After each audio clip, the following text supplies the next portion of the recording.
Hello, everybody, and welcome to Off the Rack. I'm Sal. And I'm Tiffany. Hey, this is the comic book review show where we take books in the past week, recap them, review them, let you know what we thought about them. Haven't done this in a while. It's been a whole week since we've done the live show. Yeah, That but explains why. it's been a while since we've reviewed comics. That's true.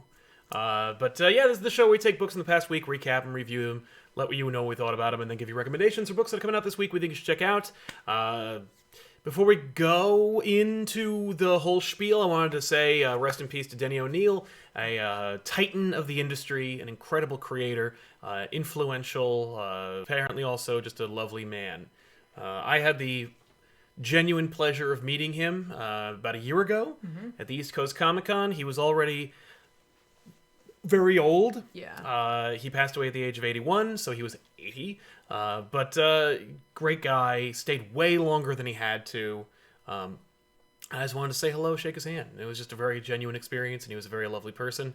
And to hear his friends, family, and colleagues talk about him, I missed out on to know him better, because he was a really, truly friendly and talented person. So he will be missed, and he will continue to be honored as we progress, because his impact on the character of Batman and his impact on the industry will be felt for many decades to come. So thank you to Denny O'Neil for your contributions. We're lucky to have you for as long as we did. Yeah. So, let's see. Before we get into the books, we wanted to mention that this show is sponsored by viewers like you. Not to rip off PBS, but what are they going to do? Sue me? They're not sponsored by that anymore. No, it's HBO. Yeah. We are sponsored by viewers like the people who pay for HBO. Well, I'm just saying, like, I know. now we can use that. That's true. Eat it, Yeah. PBS. Yeah, suck it, PBS. Take your totes. That's right. So and now, cram 'em. we are no totes here at ComicPop, but it is sponsored by viewers like you. If you want to weave yourself into the show, all you got to do to support the show and get a little bit of the spotlight is by using the super chats. Ask a question, make a comment. We'll read it here on the show, and we'll go in from there. So that's how we keep the show honest and open. Help us out. We do appreciate it if you do. We understand if you can't. That's how it goes. Especially nowadays. A lot of folk, money tight. I get it. So let's jump into it. We got a lot of books to talk. Well, we've a smattering of books to talk about today. Yeah. I don't even know what you covered. Wow. So I'm excited to hear what your contribution will be. Small and meaningless. No, it'll be more like impactful and selective. Yes. I just wanted to give a quick shout out to Daredevil number 20 from Chip Zdarsky and Marco Cicchetto. Yes. That came out this week. It right? did. It came out, this past week. Whatever. When I say this week, I don't mean this week. I love that when Daredevil returned, when comics returned, Daredevil got like a 2-part story. Okay. And they were like, this is part 2 of 2. Number 1, awesome that you kept it minimal, but it's all still part of the ongoing sprawling epic, 20-issue epic of Zdarsky's Daredevil. But also that you're telling the reader what to expect, how much they miss. It's like they're pulling out all the stops creatively to tell you how to get this freaking series. Right. I'm also thrilled to say that this is nominated for an Eisner, this series. Yay! So congratulations to Zdarsky on that. They're in good company. Yes, there's quite a bit of really, really well-earned Eisners. The books that you are championing, I don't think they're up for the same category. I don't care. They're still up for an Eisner, and they deserve it. The thing is, they're going toe-to-toe. The titles we're talking about, of course, are Once and Future. And Something is Killing the Children. Yes, both of them are up for the same win. You got to pick. What's your Sophie's choice?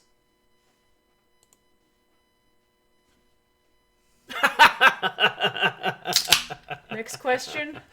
So this is just part 2 to the real estate scheme that was done to destroy Hell's Kitchen is in the midst. Gonna be like, is land is the only thing that they're not making anymore That's of? right, Lex. But yeah, this scheme is in full force. There's a number of mercenaries that have been hired, classic mercenaries that show up to kind of raise Hell's Kitchen, which includes Crossbones and Rhino and the like. I believe Owlsley is involved, but he's more of an orchestrator.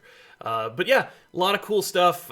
Basically, Matt kind of reassumes the mantle. Still no costume, but the last page reveal is more of a tease that says we're getting the costume back. Nice. So I'm very excited, and it's a redesign of the redesign.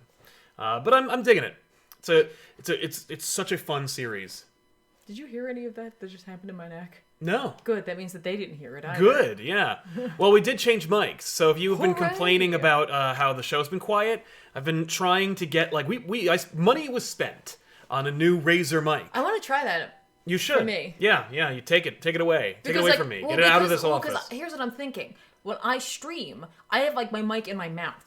And that so, might like, help. Maybe that's what it's really for. Because the to have Razer it in does, your mouth. it is facing you. It is more like Yeah. a directional mic. Yeah. Yeah. The Yeti, years old. Right. Still seems to be the best one to go with. Right. Frustrating. I gotta say, I know you've really been enjoying Daredevil. I'm trying to bring it back to Daredevil. Yes. And so, like, I think Zdarsky has earned another, I believe, Eisner. That's right. He is an Eisner winner already. Yeah. But this issue isn't necessarily the reason that it deserves an Eisner, but it embodies all the reasons I like this series, which is like it's cool and it's meaningful and the characters are respectful to their origins while also giving you something new you haven't seen before. That's cool. It's just good stuff. Yeah. Yeah, and a nice mixture of art and writing. So yeah. That's a weird notification that thanks, YouTube YouTube. just gave us. It's not receiving enough video to maintain smooth streaming. What does that even mean? I don't know, but I know we've never been truly smooth, so this is just what we were meant to have. Right? As such, viewers will be experiencing buffering. Yeah. So if you're experiencing buffering, Yeah. Then thank YouTube because we have. so maybe we'll just take a second Yeah. here. Why not? Chat about. Well, I could jump into some super chats Let's because do that. Pressy8040 says, "Yay, comics are back." Speaking of which, I read floppies, so any tips on what to do with old issues I don't read or have in trade anyway? You mean like get rid of them? My recommendation, I suppose, is to contact your local comic book store and see if they purchase collections. Yep. I know a few that do. Yeah. Otherwise, I'm sure there's some charities that you could donate them Yes. towards as well. Yes, Jason Inman has one, the Comics for Soldiers. Yeah. Yes. So, like, there are options. It just depends on what it is you're looking to do with them and how many you have, honestly. So. Yeah, that's true.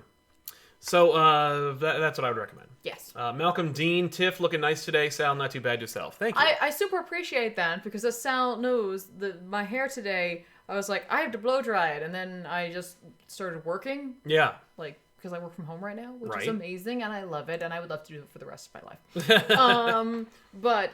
So I appreciate that because this is what it looks like untouched by a blow dryer. It's just a mess. So they got like a little... Yeah. I almost did the hat, and I was like, it's just too much. It's not. That's just going to draw more attention to what's happening here. I think it's nice. Oh, thank you. Rab L, Death Metal's coming. Have a good Monday, you guys. You too, Rab. Thank you very much. Yes, Death Metal's coming. It's in our recommendations. It's coming out tomorrow. Right. So... because DC's Tuesdays. Yes, although your comic books retailer might be so pissed off, they'll just say, no, you can't have it tomorrow. You gotta get it on Wednesday, the same as everybody else. They won't. They won't do that. Silvery Cricket, not used to DC distribution model. Be cool if they have a page in each book that lists all the books that will come out that given week. I bet they're afraid to put it into print because once it's into print, they feel like not that they necessarily would actually be beholden to it, but like digitally you can just change. Yes. That's true. You could actually literally change the text and replace the image. Oh, that's right. There is a DDoS attack going on in the US, but I thought it was just for mobile networks. Maybe it's probably for everything. Why not? Like it's not enough. hashtag 2020. Exactly. Brian Rowlands, just helping out a little, loving this Daredevil run too. Keep up the great content. Brian, thank you very much, man. Thank you. And yeah, it's a good book. So yeah, I recommend Daredevil. Good. It's a good book. Excellent. Check it out. Read it. Yeah. And I think Volume 3 also comes out this week in trade. So you can get really caught up to speed Right. with it, which I highly recommend you do. So yeah, what else we got? Oh, my turn? Yeah, why not? Cool. I'm not gonna go into depth on this. So much like you gave a shout out, I want to give a shout out to a book that came out 2 weeks ago.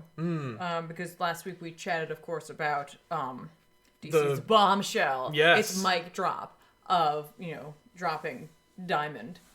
Like so much Mike. But Justice League Dark came out a couple weeks ago. Oh, yeah. Justice League Dark number 22 is like seemingly Tynion kind of transitioning. Oh yeah, that's right. The book. Eventually, he's gonna leave that book. Well, that was the transition was supposed to be probably a little sooner, but with everything that happened now, of course. So this is a story by Ram V. What's the matter? I'm just checking to see what kind of positioning this. I haven't touched this in a long time. The story is by Ram V. and James Tynion IV. The script is by Ram V. Oh, there you can see. And the art is by Alvaro Martinez Bueno. And I'm gonna butcher this, and I'm so sorry. Amanke Nahulpan. Okay. I am wrong, and I know it. The book looks good. There were moments where it definitely looks better, and I think that's the Alvaro Martinez Bueno art, which I really dig. Yeah. So it's just this was just a really fun book. Oh, good. This is continuing that like War of the Parliaments kind of story, and Animal Man's there, and there's like fungus. It's like Last of Us, but like now we're wrapping that. Last of Us 2 is coming out, so let's get this out of here now. Animal Man being the guardian of the red, or the like animal portion, whatever. Goes in to his own body, I believe. I can't remember honestly where he was, and I was like, I'm gonna just try to do this on my own. Like, let's just say I hadn't gone back and read the rest of them. Sure. To converse with the Divided, which is like essentially the Parliament of Bacteria. Okay. Like the Unseen. Yeah. And like they don't really like have a mind, but they do. Like they understand self-preservation. Right. And he convinces them basically to send out a signal to all of the Unseen to fight back against this fungal infection, because it's like, if we die, where are you gonna go? That's your home. Yeah. Like, and I know you understand that. Right. It's really cool because like when he summons them, like he's this little tiny like worm, and he's just like, "Hello, I don't know how to do this," in the bloodstream, or the duodenum, I should say. Oh, the duodenum. And they like all these little bacteria form this gigantic, awesome-looking worm monster thing, dope. and I'm like, it's just really cool looking. This book is, if nothing else, it's just been a source of awesome things to look at. If you remember in the past books, Kaleem, is that his name? No, Who? That's not his name. The other Dr. Fate, the young Dr. Fate. Oh, Khalid? Yeah. Okay, yeah.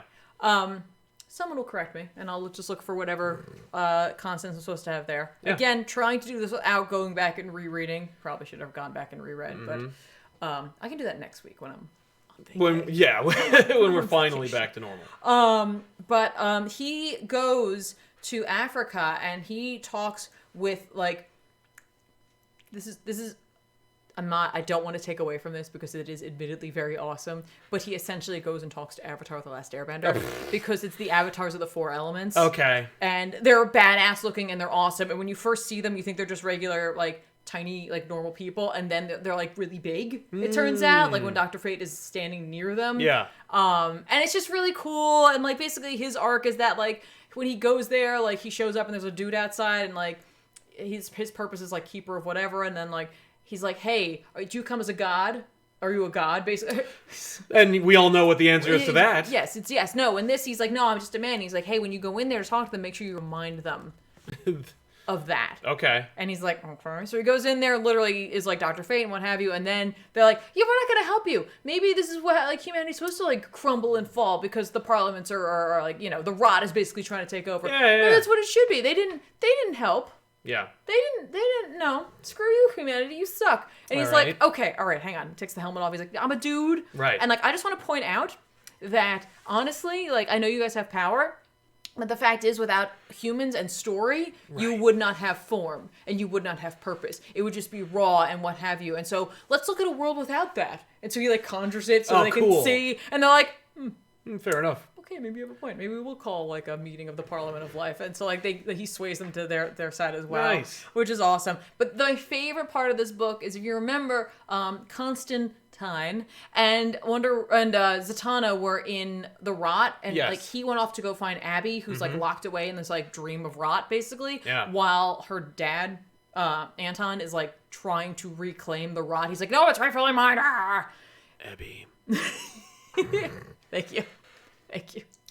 Sorry. And Zatanna was fighting Anton while Constantine went to, well, John went to go Yeah. find Abby, who's like stuck in this like perpetual like time loop of like living through Swamp Thing stories, Right. Oh, cool. which is kind of cool. And like, so like he dies and like she's like, ah, and he's like, yeah, hey, wake up.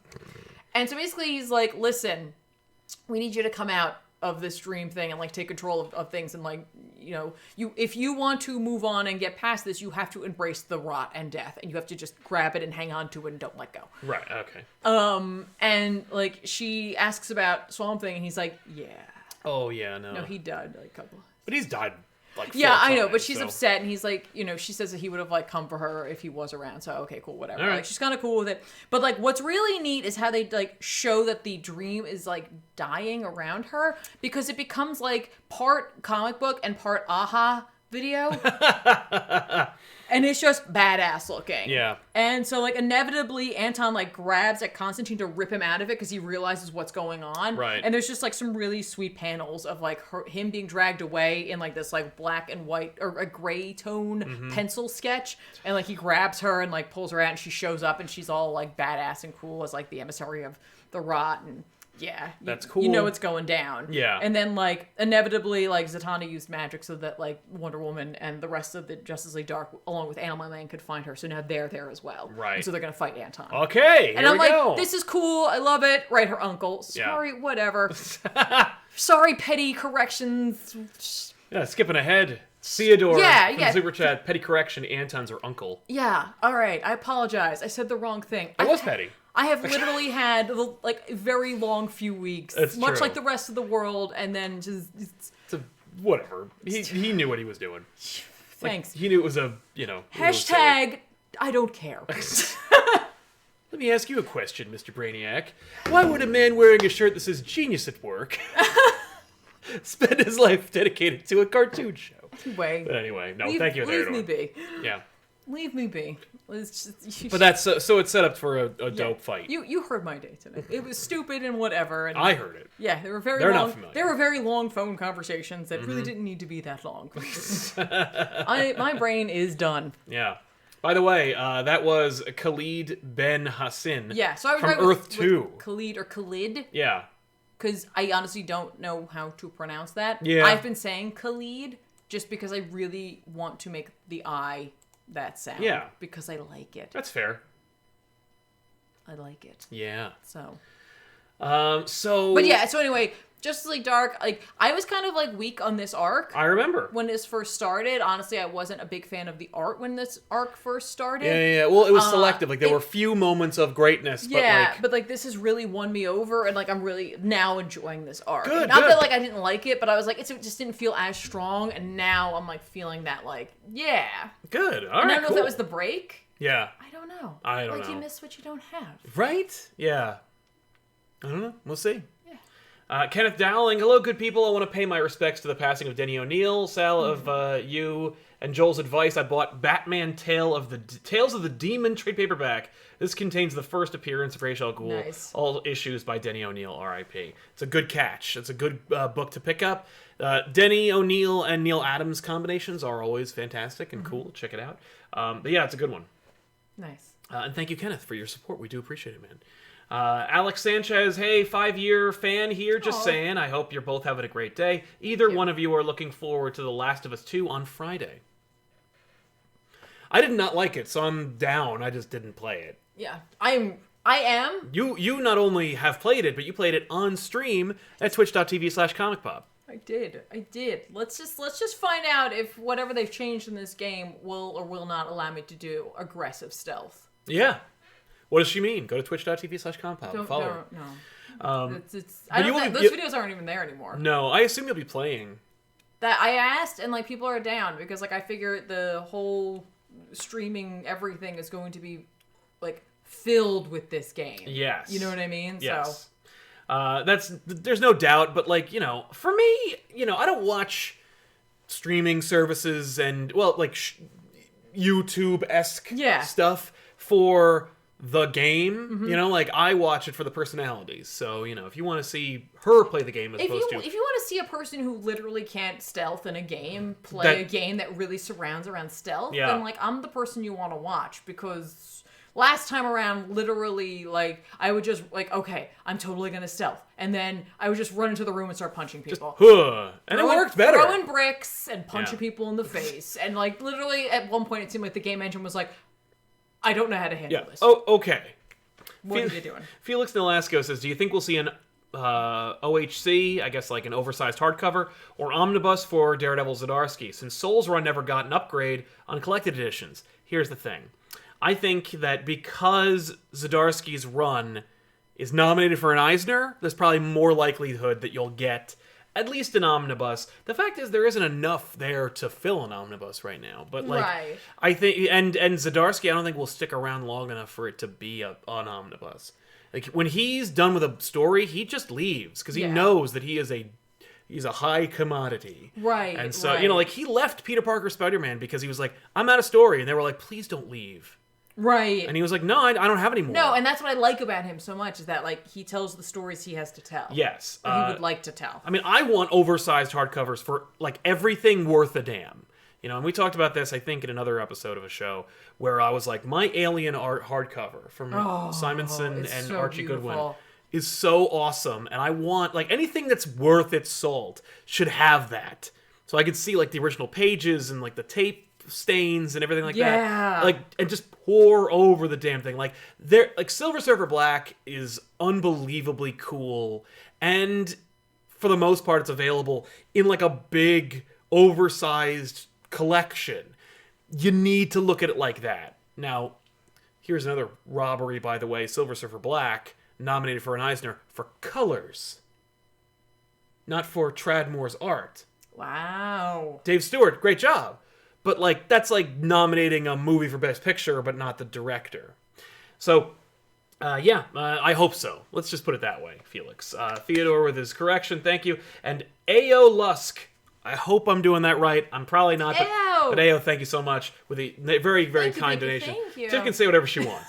Because somebody else mentioned, it's pronounced Constantine. And it's like, yo, if you ever say the dude's name in public, someone will say a correction of whatever pronunciation it is. So, like, I assumed you were just, like, alternating shows. Like, I'll say Constantine today, tomorrow I'll say Teen. That's it. Like, I'm just going to go back and forth. I'm just going to start calling him John. Little Johnny.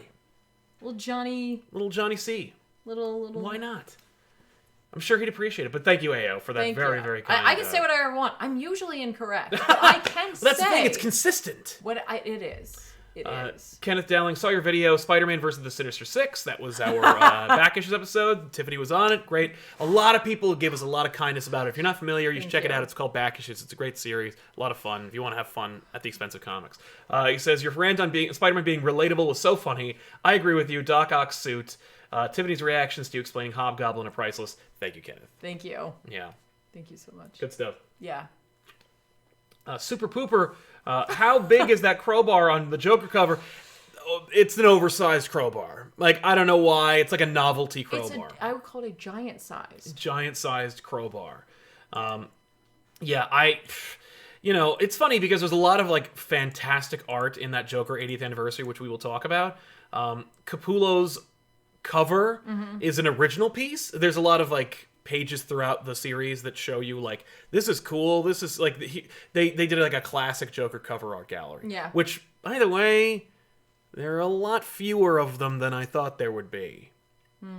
But that we'd include, or that exist? That exist that are not in this. Okay. And it's like, what are you doing? Nobody asked for a Joker 80th anniversary 100-page spectacular. You did that because you know that Action Comics 1000 sells and Detective Comics 1000 sells. They did Catwoman as well. They did Catwoman as well, I know. And it's like, did you read it? No. I didn't either. I just, you know what it is? Like, I couldn't justify the $10. No, and with Joker, it was like I knew I had to spend the $300 or the $300, the $100 or the $10 for 100 pages. That being said, if you get 100 pages, that's not so bad, and no reprints. The only reprints were the covers. But if you're gonna get the covers, give me all of them. What's wrong with you? Also, they did this dumb thing in this book where, to showcase the covers, they gave you a smaller version of it with, like, a splattery background. That's because it's a picture of it.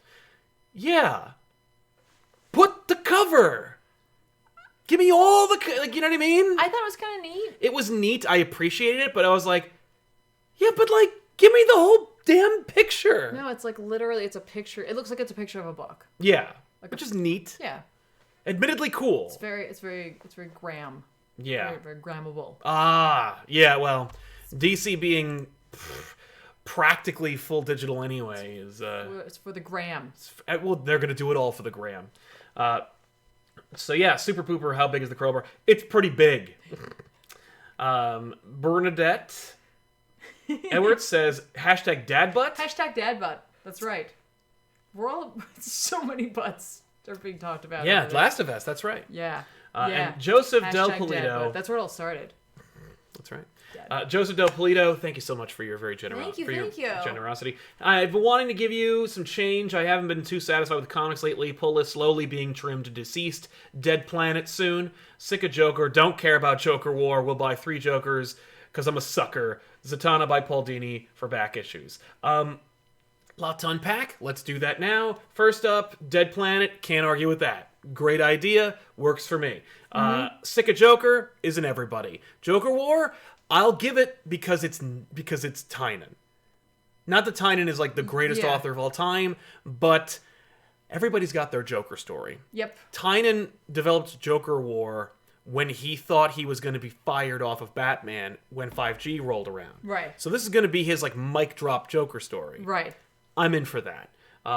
Also, I talk about comics for a living. I can't pass on a Joker War. Yeah. 3 Jokers would be the thing if I had to pick one over the other. Absolutely, because Jesus, how could I not? Yeah, it's been a long time coming. That being said, by the way, I saw that they were releasing like covers for 3 Jokers. They should have just released the whole damn thing. By this point, they should have just been like, here's the hardcover. Like, none of this monthly bullshit with a 3-issue prestige series. Well, maybe, you know what, though? Like, I don't know. It just... I know what they're doing because each one will be like $8. Yeah. Wait, really? I'm assuming it won't be 4. You know what I mean? Right. But it'll be between 4 and 8. And each issue will be that much. Then you'll get the hardcover. Then you'll get the oversized hardcover. And then you can get the trade. And it's like, nickel and dime these people in your dying industry. Anyway, fair enough, Joseph. I hear what you're saying. Dan Dragon says, hey guys, here's a pitch, Batman vs. Terminator, and the fact that it never got greenlit. I can't believe we don't have a Batman vs. Terminator. Right? It's outrageous. But I will say that there is an incredible author, or artist out there, who drew a super dope Batman vs. Terminator hype, concept. Yeah. I believe his name's... Well, let me pull him up. I'm sorry. He's a big friend of the show, and he's terrific. Let me look at my friends list here. While you're doing that, I noticed in the chat someone was like talking about John and his last name. Oh, and yes. Like, I write it like, or I say it like, and then they just wrote his last name, and I was like, that's really clever. That's really funny. That is clever. It's Dominic Glover. Yeah. If you haven't ever looked up Dominic Glover's work, he does some terrific cover work. But one of his original pieces is Batman fighting like an army of Jokers that are actually Terminators. He gave me one. I can't find it in the office. I need it up, and I can't find it. It's killing me. Somewhere. We've started many boxes to put prints in, and then we just started a new one. The other one goes into the void. It's someplace though. The Super Casual Plebe just wanted to say hi. Hello, Cash. Thanks so much, man. Hello. And Super Pooper comes back to say, I've been happy to see how proactive Marvel's been lately. They've had a lot of comics by Black creators available for free on their app, and they even promoted a local comic book store by listing on their website. That's awesome. I agree. By the way, you should check that out if you haven't already. The Truth, like the Captain America Truth book is on there. All of Damage Control is on there. Check it out. Yeah. It's really cool. And Danby 900, just wish Tynan's run wasn't 2 big arcs with the Designer, which I'm already over, and then the Joker War. So does Bendis take over Batman, Justice League, or both? I don't know. I have no guesses. Because I think that, to assume that DC is going to do what they always do, or to assume that DC would do what you would do as a publisher with 30 years experience, is I think folly, because DC is going to do something else. DC's plan does not involve doing the same shit they've been doing for 20 years. I mean, in spirit it will, because they're bad decisions, but it won't be the thing. You know what I mean? I don't know. if they're going to shuffle around Bendis or if they're Yeah. just going to fire him. Like, I don't know. They've so much invested. Yes, but that's called the sunk cost fallacy, where it's like, I spent so much on this lemon of a car, I can't just get rid of it. I thought the sunk cost fallacy had to do with time, mostly. It depends on what it is. It could be money, it could be time, it could be like emotions. It's all about It's like all kinds of things. investing something of a high value into something that will only take and will never receive or reward you. So yeah, speaking of Batman, let's talk about Batman number 92 from James Tynion IV. Speaking of James Tynion IV as well, let me get the artist name right here because I know that's an issue for me because I don't recognize them, and they move their damn credits page to the end because they're not Marvel. It's Guillaume March or Guillaume March or Guillaume March. Sorry, but Tynion the March. Tynion and March made this issue. Yes. It's essentially wrapping up like the weird diversion of Deathstroke in this arc. You know, because clearly, like, Tynion's like, I want to introduce the designer. Also Batman vs. Deathstroke. Also Riddler. Also Catwoman and Harley.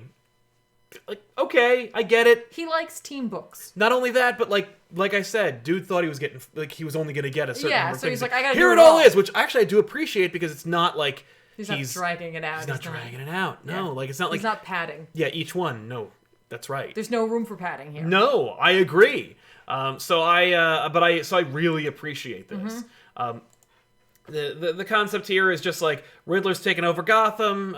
He's on every screen. Batman and Deathstroke have formed an uneasy alliance because Deathstroke has determined he's not getting paid by Riddler. Can I just tell you right now? Let me interrupt you for 1 second. Because I've been playing Arkham Knight. I know, you were like, I opened this up. I was up to here with the Riddler already. I was like, just kill him. Yes. Just burn him alive. It's fine.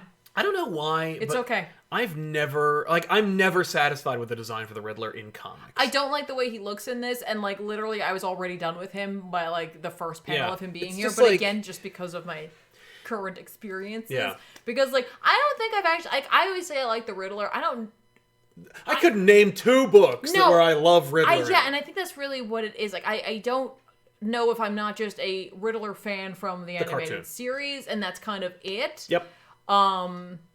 But yeah, I'm not sure how I feel about this, like, Jim Carreyed Gorshin crossword puzzle version of the Riddler. I'll just go on record and say I hate it. Okay. I will say this. If you have read the Joker 80th Anniversary, you know that there's a lot of high-profile creators that are not above stealing from the animated series. So at this point, why not just do that? Like, nobody likes your Riddler designs. Well, maybe... Nobody liked the New 52 Riddler design. Not to interrupt, sorry. Yeah. But, like, when they first introduced Riddler and the Arkham image from, like, Capullo and Stein when he first showed up during New 52, he had the stupid, like, shaved question mark head. Nobody liked that, and they just moved on from there. Then you got the 0 Year design, which was, like, the closest thing to anything.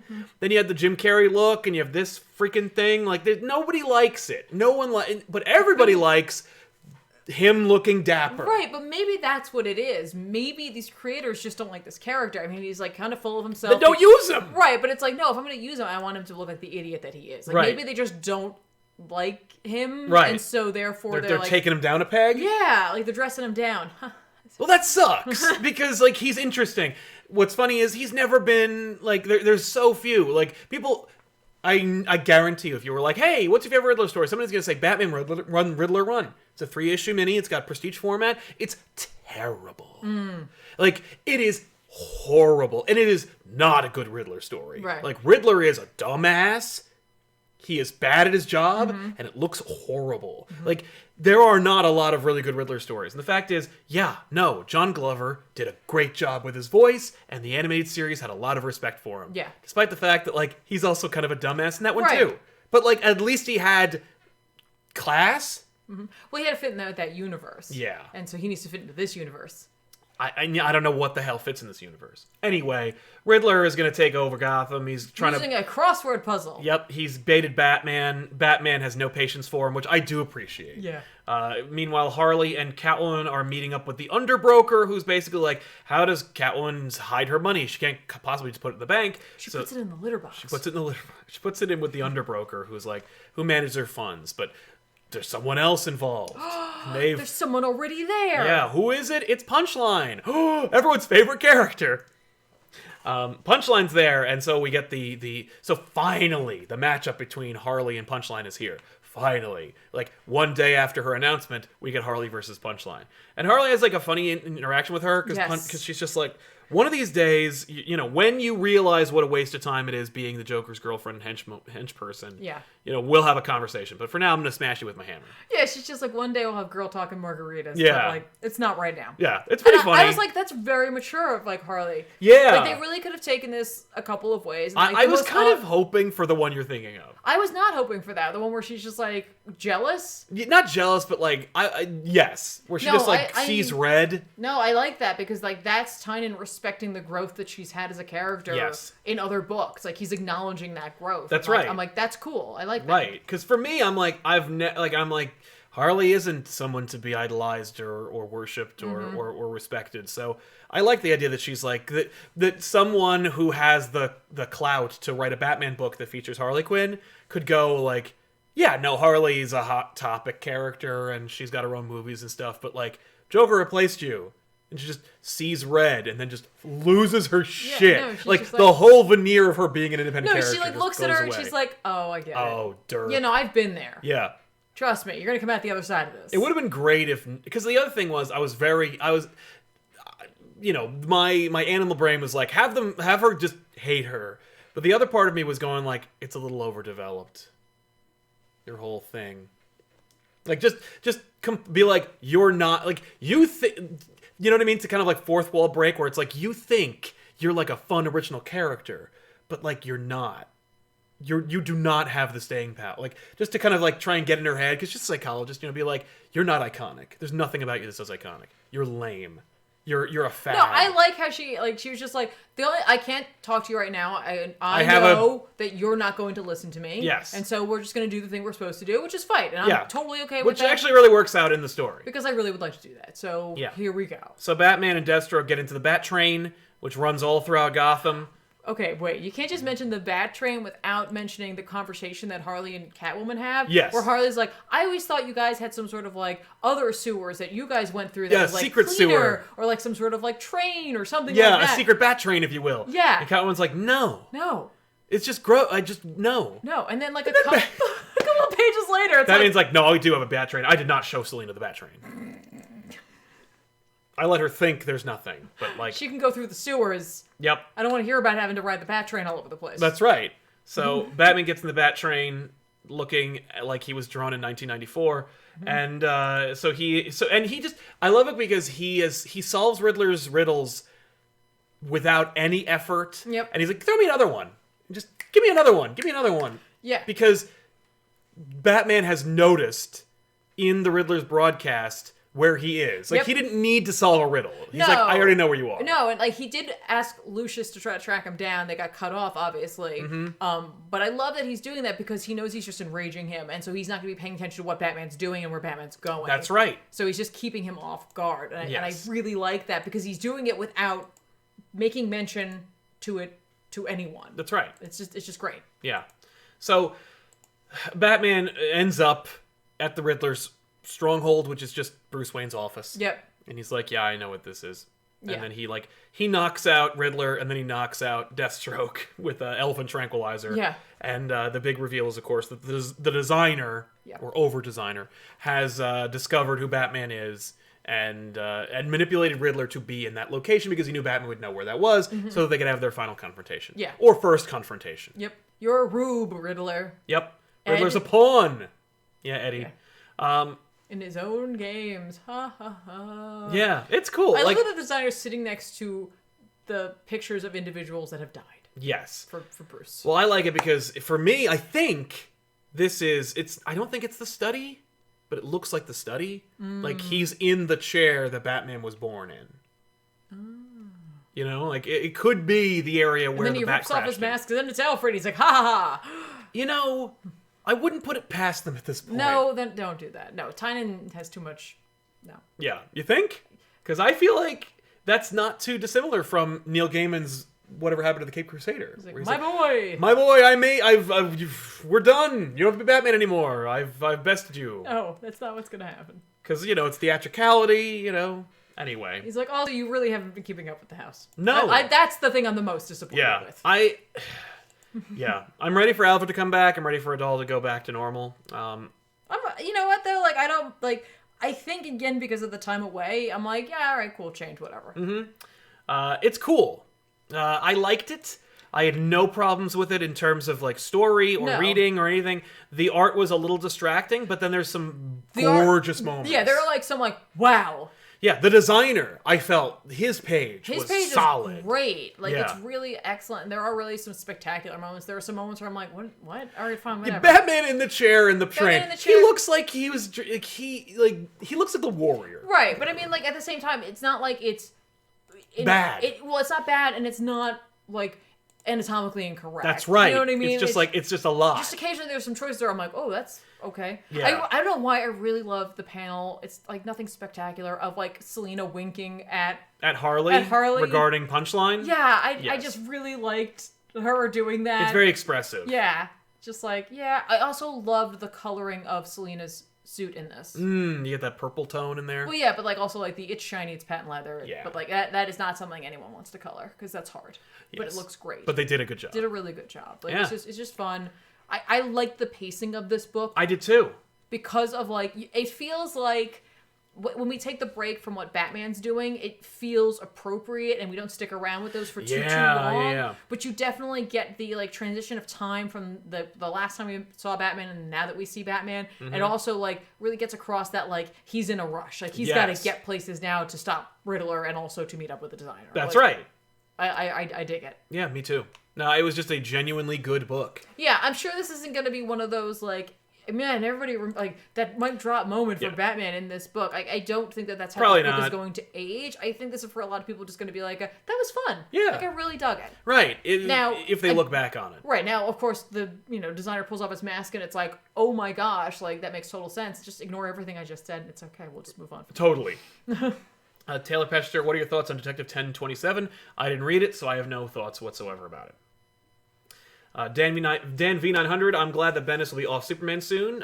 He is going to be leaving Superman soon. Yeah. I did love Batman Universe, but his name did not help with sales where it wasn't a great investment. I agree. Batman Universe is excellent. Actually, one of the best decisions by DiDio was just swapping them. Tom King's Up in the Sky is top 10 best Superman self-contained stories of all time. Batman Universe is... for me, one of the best Batman books I've read in 10 years. So, like, it's totally worth it. I mean, like, does that mean I want to read a Bendis series? Yeah, and that's the thing. It could have just been because it was, like, here's the amount of issues you have, do this book. Yeah. It could have been, like, the, like, break from what they were doing. Right. Like, to, like... Yeah, palate cleanser. Yeah. No, I agree. And I would not want to read, like, a 100-issue run on Superman by Tom King. I'd rather just have a 12-issue series of anything by Tom King. Because that's when it works. Mm-hmm. So, yeah, I hear what you're saying. Dan Dragon, hey Tiff, this is a personal question for you. Have you ever seen any of the Fate series? And if you have, which one would you recommend for Sal, Ethan, or Ben to watch? No. But I do know what you're talking about. But no. Just because there seems like there's so much. I have no idea what you're talking about. It's an anime. It's one of those things where it's just like, it seems overwhelming. There are some anime I won't or haven't gotten into literally just because of like, I'm like, there's just so much. There's just too much. There's just so much. Like it just like watching it as it's coming out is one thing. Yes. You know what I mean? It just feels more consumable in that sense. But then when it lays out in front of you, it's like, oh my God, how could I do this? Like how, yeah. Yeah. Michael Darnell, thoughts on people wanting to get rid of Punisher? I don't think that there are people who want to get rid of Punisher. I think it's more that people don't like the logo being co-opted by groups that obviously Punisher wouldn't agree with and that Punisher shouldn't be emulated by. So, yeah, that's my thoughts on that. You?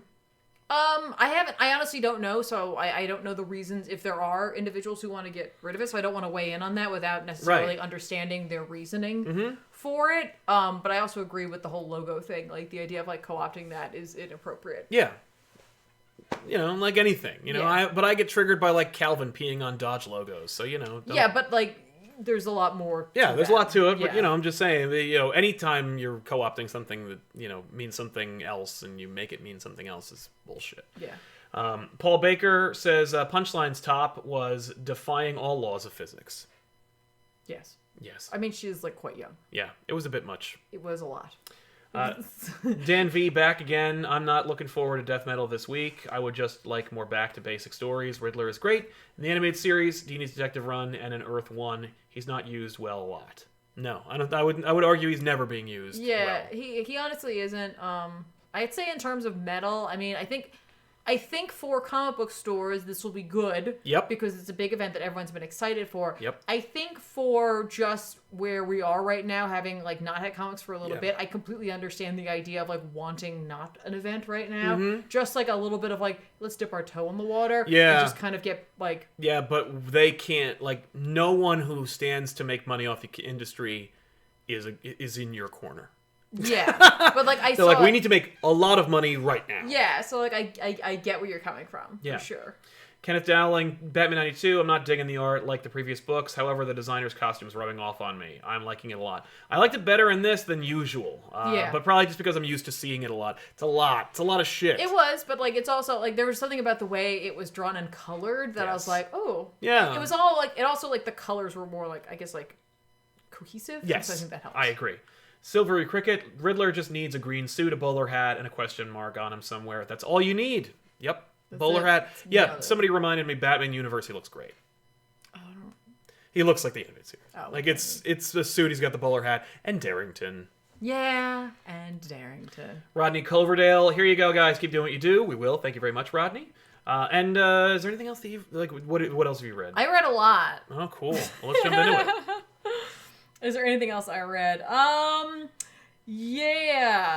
Let's just stick on the Time Train really quickly. I'm really not going to go deep into this one because I don't want to reveal much about it, but I did read Something is Killing the Children #7. It came out last week. If you've been reading this book and you missed it, go back and grab it. This is the second part of like the second arc. Yeah. So this is the House of Slaughter Part 2. Cool. It's still James Tynion IV and Werther Del Edra. Yes, Werther Del Edra. This book or this issue in particular kind of deals with the fallout of like not only the last issue but also just what has happened in the last arc, and so like all of the children which was killed by something have been collected in the school gym in their black bags, and the families are all waiting outside, and they can't release them because they don't know who's who, because it's just it's really well written in its desire to be like, here are the facts of what's going on. It's up to you, the reader, to allow your brain to go as grotesque as you would like it to. Sure, good. And I kind of like that. Of course. You know what I mean? Like, where it's jarring for me to just say that, right? And then there are a couple of other facts that they drop here and there, and I'm like, okay, that is bleak. And like, in fact, Tommy, the gentleman who had been in the cave. The boy, yeah. Yeah, the older one. Oh, yeah. Yeah, who kind of screwed up everything, but then it all worked out in the end. Remember he was looking for his sister? Yeah, his mom is one of the people there. She's like in a robe, just like chain smoking. And he's like, just go home. I'll take care of this. She's like, I'm not leaving until I see my little girl. And like, she's like, there's like no sadness you see on her face. It's sheer determination. And like, it hasn't really sunk in yet. And I'm like, it's just, the first few pages, the whole book's great, but the first few pages are just really well executed in my opinion. Later on, we see Erica run into one of the other reps from the House of Slaughter, and like how he's going to be involved, and like he's way more like he's more of the learned side. He thinks a lot. He reads a lot. He wants to do that part of it. Right. He doesn't usually get his hands dirty. And she's like, and that's why you're going to let me kind of do what I want to do, because at the end of the day, you need someone to kill these things, and it won't be you. Yes. She's still there because, remember, the big monster was a mom, and it had a lot of babies, and those babies are out there. Yeah, and that's the title. Yeah, well, it's both. It's both sides. Something is killing the children, but Erica can't yet because they're like shadow beings, and they can't be harmed because they're not physical unless they're feeding. And so basically they need bait. And so they're discussing how they're going to proceed from there. Somehow a book where it's seemingly something is killing the children, and it has, and then we get the reverse of that, where it's like something is killing the monster children, is going to happen. You would think it'd be like, eventually we're going to hit this wall where it's like, what could you possibly do with this? And we still haven't yet. That's cool. Like I said, like I don't know if it's just because I haven't read Something is Killing the Children in a while, but like this issue, I was just like, wow, this is just so well crafted. I love the gritty look of this book. The whole thing, just love it. and it's a front Eisner, so you can get the first trade that's out, so you could grab that, see if you dig it. Yeah. But the second arc has already started, and I highly recommend this book. Totally. Two other things I read. I don't know why I said it like I questioned it. I read them. Oh. Deadpool #5 came out. Hey. Written by Kelly Thompson with art by Gerardo Sandoval. Oh, okay. Totally different artist. Yeah. But you like Sandoval. I do. And this feels more like some like older kind of like Deadpool art. Yes. You know what I mean? Yeah. But still like with like modern colors, and it looks really cool. It's very it weirdly isn't jarring to go from Bachelor to this, even though there are fairly Totally different. Yeah. But this issue, if you haven't been reading Kelly Thompson's book, this issue's like a weird standalone, which totally fits. Good idea. Yeah, it weirdly fits in with the continuity of what's been happening. But like also, you could literally pick this up and like get enough information to understand what's happening. That's a great idea. At least I think you could. Someone who hasn't been reading it would have to Really try be it a out. good judge, but like yeah. I was like, yeah, it's kind of cool. It's just literally like Deadpool takes Jeff, the shark, out essentially to play with like this giant monster that he calls Smash Smash. Okay. And Elsa Bloodstone shows up and basically gives him the riot act about how he shouldn't do that and how it's a bad idea. And like Deadpool has a really great conversation with her where he's just like, so the problem is that like, like she says something about like their fates being intertwined, and he's like, any other hot person who said that to me, like, oh, he's like, I would love that innuendo, right? Yeah. He's just like, but I can't with you right now. Like, Right. He's so done with her. Mm-hmm. And inevitably she's like, that monster is a mixture of this, and like it's a bad idea to have it like this far away from Manhattan. Yeah. Like it's literally like part giant Japanese monster, part this other thing. She's Okay. like, what do you think's gonna happen if you put it next to a city? Yeah. And it's young. Right. It's like a teenager kind of thing, right? So eventually it does exactly what she says it's going to do. It goes after the city and they have to go after it, and then like it's seemingly just a stupid monster smash movie where like Deadpool's gonna have to like funny his way out of it, that kind of thing, and like they beat it up a little bit and whatever, but they're having this whole conversation, and at the heart of it is that like Deadpool inevitably comes to the conclusion that he's like, I don't want to fight it. Like, right. I want to do something different. But, like, every time life just says, no, you can't, it always comes back to killing, and I don't want that anymore. Okay. Like, I want to try not doing that. Right. So he tries to talk it out, and she's like, it's not going to work, and blah, blah, blah, right? And inevitably, like, it's not going to work. Because, like, this monster, like, isn't, like, this weird point in its life where, like, it's just going to buck against authority. Yes. And, like, so they have to kill it. And, like, he's really upset about that. Because he's just like, I thought I got through to him. Yeah. And she's like, I did too. And she's like, and maybe I'm wrong. Like, I'm so used to, like, I've, like, literally been raised on monsters from, like, before I can remember. And, like, I always had this idea of them, but maybe I'm wrong about them. And, like, maybe sometimes your way does work. Right. And then they, like, hold hands. Oh. And it's just, like, it was, like, this really, like, oh. Yeah. Oh, okay. Like, you would get, like, a little, like, introspective of, like, where Deadpool is. And, like, how, like, he just wants to do this one thing right. Like, if he's the king of the monsters, he wants to, like, take care of things and, like, do the right things. Yeah. And not have to resort to killing. Right. And I'm like, that's cool. It was kind of cool. So I dug it. And like I said, like if you haven't been reading Kelly Thompson's Deadpool and you want to give it a shot, I see this issue's not a bad jumping on point. Art's totally different than it's been though. Yeah. So be warned of that. I don't know where the next issue is going, honestly. Right. It probably will be Bachelor again. Right. But like so. You might dig this. So like give it a shot. You get a really good idea of Thompson's voice for Deadpool. Nice. Which I love. That's great. really like it. It has like all the snark and like witticisms that she uses, but like dialed up because it's Deadpool. Right. And like Elsa has they have a hilarious conversation about how Elsa's not funny. Yeah. And he's like, you're not funny. And she's like, I'm hilarious. Funny. I'm in Next Wave. And he's like, everyone thinks they're hilarious, but everyone's not right. Like, I'm like, that's great. It's just awesome. Yeah. So I love that. By the way, if you like Jeff the Shark, there's a new wave of Marvel Legends figures. If you buy Shikla, she comes with Jeff. Oh, I don't want her. No, that's why Jeff is with Shikla. Or Shikla. I would say Shikla. It's because I really like that I'm making that sound. Shikla. Well, then you must like Emperor Palpatine. Because his name is Sheev. Okay, let's just... keep going here. DanV900 says, I do feel bad for Tynion getting screwed over twice with getting kicked off Detective early. He was supposed to go to 1,000, then the short Batman run. Well, we don't know how short it's going to be now. He also says, then John Ridley got screwed over with other history of the DC Universe being canceled, and then the theory was that he could write Luke Fox, the 5G. Ouch. Agreed. I don't think Ridley was supposed to write... Oh, yeah, I don't know if Ridley was supposed to... Well, it doesn't matter. The point is... DC's got to get their house in order. They seem to be getting closer to that option. Hopefully it'll work out. But, yeah. Oh, my goodness. Kenneth Dowling, I like Tiffany's input with Punchline. Do you think in a couple of years she could become as popular as Harley? Or maybe more so because she views herself as Joker's partner and not a sexual relationship? Based on her origin, I would say no. So here, I would say with that, like, I think it will honestly be decided by how long she's allowed to exist. Yes, it's up to you. And it is up to you, but it's also up to where they see the Joker going. You know what I mean? Yeah. Because the Joker, as always, is a wild card, and like, you know what I mean? Like, yeah, it'll depend on if they want to sell certain books or what Right. have you. So I don't know. I don't think we can say either way, because I'm sure when like Harley Quinn was invented, they they did not envision her being that popular. Right, and she hasn't. She's grown as a character. Yeah.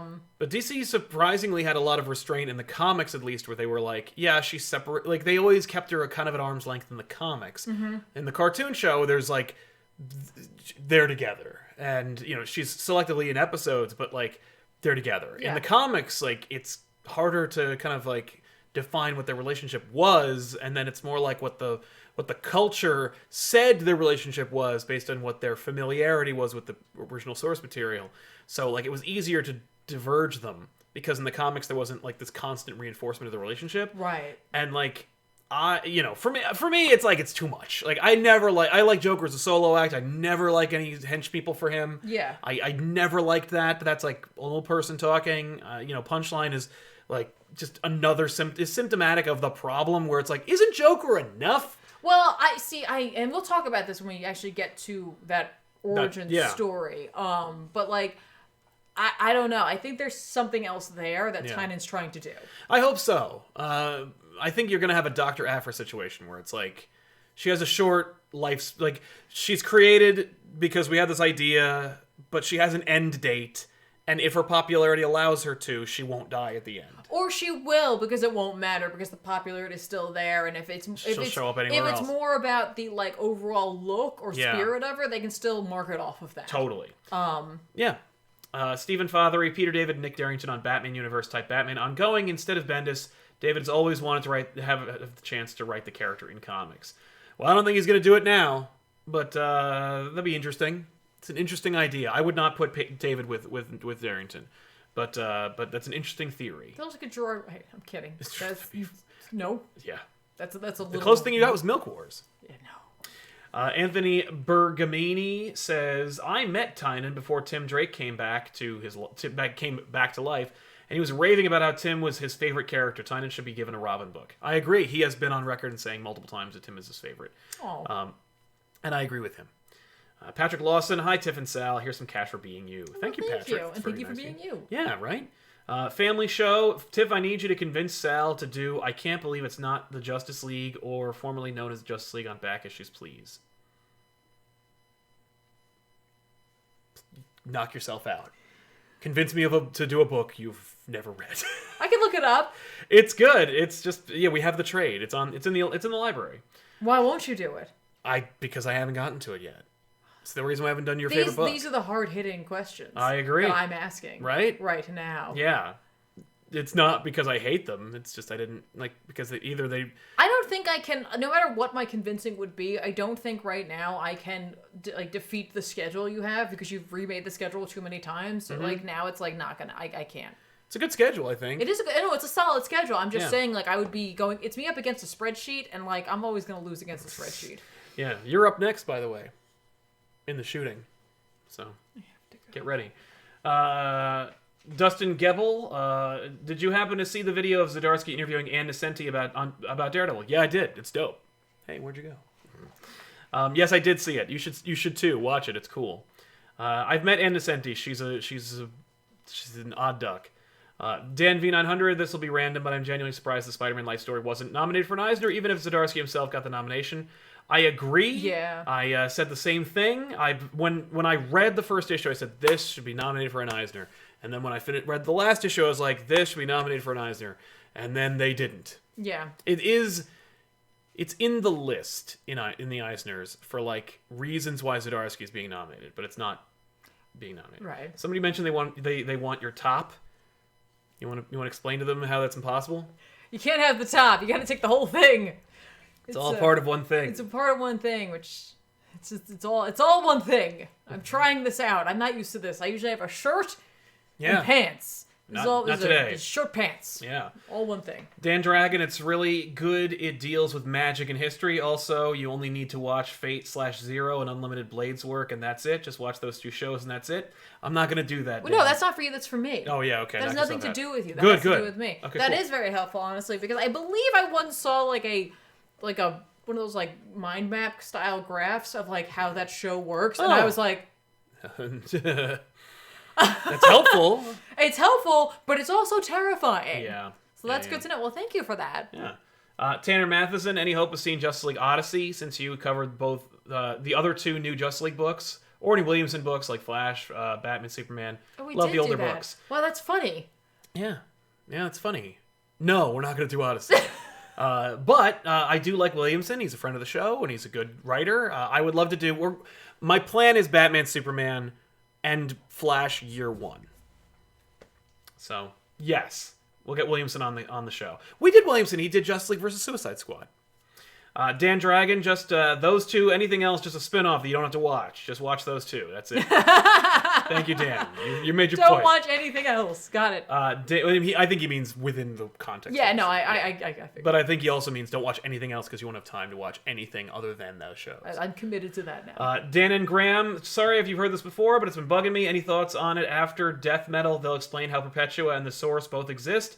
They'll bring back the Source sometime. No, I think that classic fans who love the Source are in for a rude awakening when it comes to anybody referencing it outside of like maybe you'll see Dream go, oh yes, the Source would say, like you'll get that, but like they don't care. Like the current writers right now don't give a shit about the cosmology or the mythology that like just like people talk about when will the one above all be referenced in Marvel? Never. Just because Rob talks about it on Comics Explained doesn't mean that they're going to put it in the book. Or, no, well, that's not true. I think it depends on if you have someone who either A, has a good story for it, or you have another writer who wants to have a deep dive. Yes. You know what I mean? Like, they want to get that cred. Yeah, you may see a reference to the Source in Metal because in Dark Knight's Metal, Snyder did a lot of that. Where he's like, hey, it's this, and that, and this, and remember this, and they don't have any bearing on the story, and they're not really important,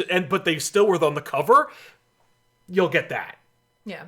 Maybe. I could see that, for sure. Yeah, but like, no. If you're looking for like a DC Comics Secret Origins-esque rundown / explanation of what it means, how it impacts it, and where it all fits, they're never going to do that. Okay. Ever. They're done doing that. Because they realized about like 20 years ago that if you put it down, people are going to remember it. And if you remember it, you're going to complain about it. And if you can't actually point to any one specific thing that says definitively from the publisher that this happened, then they've got you. And they're going to do that. But yeah, that's what they're going to do. Like, but, you will get for them, they explain where Perpetua came from. Like, Snyder's like, I'm done doing the work about Perpetua. I told you already. And if you need more, you fill it in yourself. Because I'm done doing that. I gotta take my kid to the dentist. You know what I mean?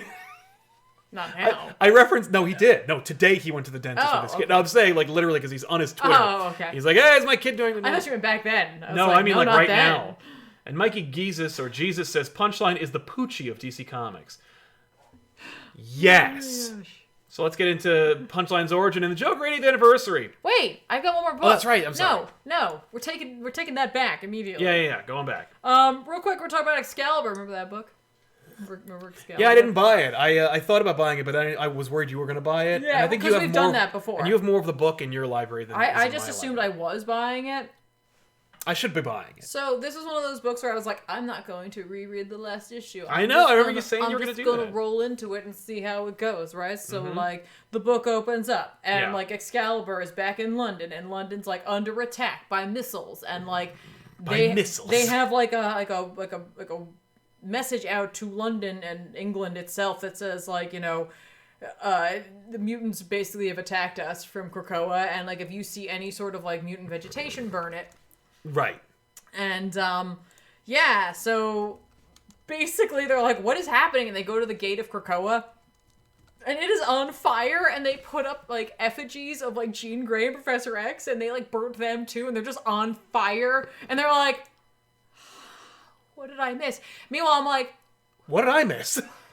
Did I miss an issue? Yeah. So I was like, okay, you know what? I'm just going to finish this, and then I'll go and look, and Yeah. I'll see what I missed, because obviously I'm missing something here, Right. Right? No. So then Gambit's like, I'm going to try to find us a boat because we need to get out of here. And she's like, Betsy goes, if there is a war going on between England and Ireland, right, and Krakoa, another island. A boat is not a good method. Where do you think you're going to find a boat? Yeah, I agree. So essentially, then a boat shows up in the sky. It's a big pirate ship, and Kitty Pryde's on it. And she's like, yo ho, jump on. Yo ho, I'm dead. Yo ho, I'm here. And the boat's being flown by Rachel. So, like, Phoenix, cool, yeah. whatever. And then they're like, hey, by the way, we didn't just stop to get you guys. We've been picking up stragglers, so everyone's being called back to Krakoa. And, like, we also picked up Pete Wisdom. And, like, Betsy's like, good, I want to give him peace of my mind, blah, blah, blah. And she's like, we weren't the first ones to find him. And he's dead. Oh, what? Pete's dead? Yeah, but they're like, he's just going to come back. We're just going to... Yeah, all right, you got me just going to bring him back. Yeah. So, like, they're like, all right, so we, like... Betsy wants to go back to the lighthouse. And she's like, they're like, because that's where, like, her family's place of power is. Right. And so she's like, I want to go back there and we're going to figure this whole thing out and it's cool, right? Cool. So then we see Jamie because, like, she's like, I got to go find my family because something's up. Yeah. So she goes and finds Jamie, or, like, we see Jamie and he's holding a sphere, and in that sphere you can see the boat. And basically what he's done is he's made an alternate reality. Oh. And that's why I don't understand what's happening. Because it's an alternate there is no reality. context for it. I was like, that's awesome. That's I sweet. just hit the microphone cord. That's how awesome it was. I really like that reveal. Yeah. Right? He's just like, yeah. So basically his plan was, he was like, man, you know, back in the day, there used to be a lot of Captain Britons. Right. We should have more Captain Britons. And so, like, he's made a pocket reality where, like, all this crazy crap is happening. Right? So then they land at the lighthouse and, like, missiles show up there and, like, Betsy's going to defend against them and Gambit, like, uses his powers to, like, blow them up and what have you. Okay. And then, like, Jubilee's like, hey, should I be looking out for, like, goblins or something? They're like, goblins? And she's like, I don't know what to expect anymore, okay? That's fair. Okay? Your son's a dragon. And then she gets gored by a unicorn, like, in the shoulder. And I'm like, I love that. Yeah. Because they're like, don't be stupid. Right. Blah! And then it's like the most flamboyant version of magic. Yeah. It shows just up and hits gores you. her. Yeah. And I'm like, very true to unicorn form, let's Yes, be honest. because they're dicks. You know, unicorns are dicks. They may be magical, but they're dicks. Yeah. See The Last Unicorn. They're completely they're unfriendly and Right? they think they're better than you. Jamie's riding on it. He's like, what's up? What's up? Oh right, because he's So then he's like, because he's the king of the other world. That's right. And he's like, and she's like, okay, is any of this real? Right. Because Betsy's immediately put it all together. And he's like, I mean, it's real because I made it. Yeah. It's a real reality. We're in but, it. like, you're not my Betsy. What? Oh no. Because it's the ones that, like, the last story that we were reading, that's the real Excalibur team. And they're really in the other world and they're really doing their other thing. Oh crap. He's like, no, I made y'all. Isn't that fun? Oh. Isn't that fun? So then, like, she's like, yeah, I might not be the one you know the best, but I'm still your sister. I'm gonna kick your ass. Cool. And so, like, she uses her powers and, like, knocks him down for a minute, and then it's like, Rogue, go grab him and use his powers. She's like, that's a bad idea. Yeah. We don't really understand what his powers are about or what he can do, and you're gonna give him to me? Right?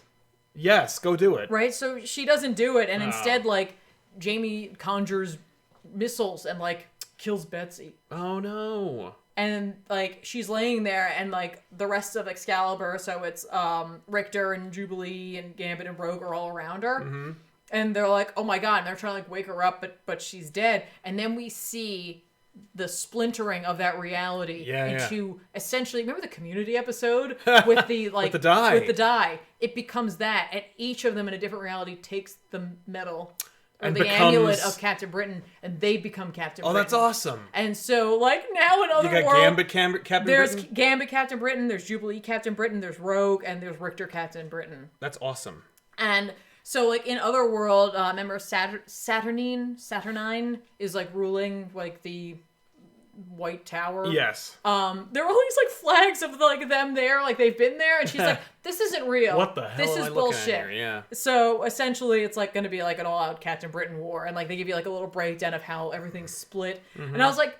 Okay. This is fun. This is stupid and it's fun. But, like, that beginning of this book had like, me... what the crap? I was like, holy crap, I must have missed an issue. Yeah.